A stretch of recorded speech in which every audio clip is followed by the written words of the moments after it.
In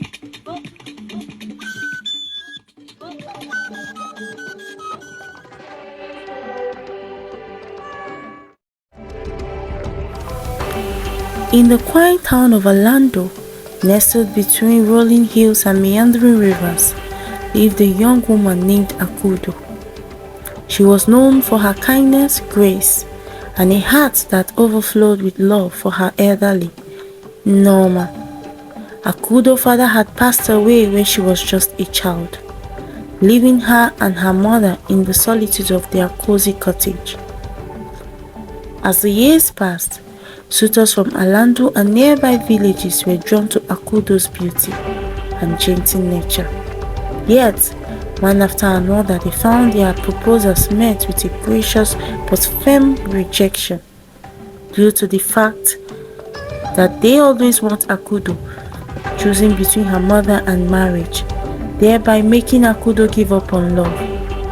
Akudo had built a life centered around caring for her mother, and the thought of leaving Norma, her aged mother, alone in the quiet home was unthinkable. She prayed for a man who is not consumed by tradition, because in Orlando and most neighboring villages, a woman is expected to pack out of her father's house after marriage and move in with her husband's family. But Akudo wanted a man who would move in with her instead, as she was not willing to leave her father's house desolate or abandon her aged mother, who she knows will feel comfortable only at home because of her age. Villagers were soon gossiping on how Norma is responsible for her daughter's refusal to marry.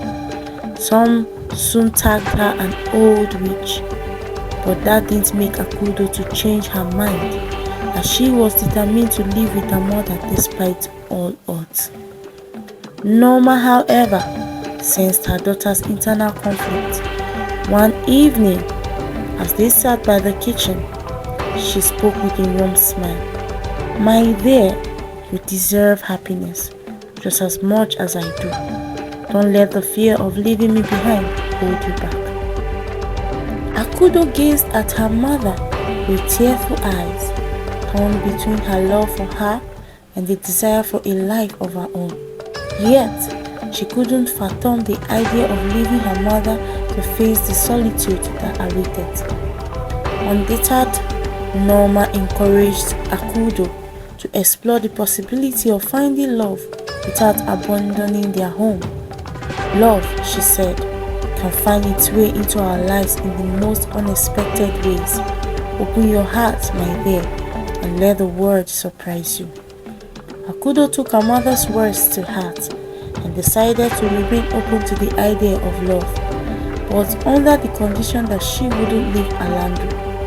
Suitors continued to court her, drawn by the challenge of winning the heart of the compassionate and steadfast young woman. One day, a humble artist named Okafor arrived in Orlando. Unlike the others, Okafor didn't seek to whisk Akudo away from her home. Instead, he saw the beauty in the life that she had built with her mother. Intrigued by Akudo's warmth and her dedication to her mother, Okafor began sketching scenes of their simple yet meaningful life. As Okafor spent more time in Orlando, his presence became a source of joy for both Akudo and Norma. He became a friend to the elderly woman, sharing stories and laughter that echoed through the cottage. The sketches he created captured the essence of their life, a testimony to the love that had blossomed within the confines of their homes. Akudo, surprised by the unexpected turn of events, found herself drawn to Okafor's genuine spirit. Love had entered her life in a way she hadn't imagined. It had blossomed without demanding she abandon the person she held most dear. In time, Okafor expressed his feeling to Akudo, not with a proposal to take her away, but with a promise to be a part of the life she cherished. Together, they continued to care for Norma and the cottage that once echoed with solitude of two hearts now resonated with the warmth of three. And so, in the heart of Okafor, Akudo discovered a love that didn't ask her to choose between her dreams and her responsibilities. In Okafor, she found a kindred spirit who embraced the life she had held dear and became a loving addition to the small but infinitely rich world she had built with her mother.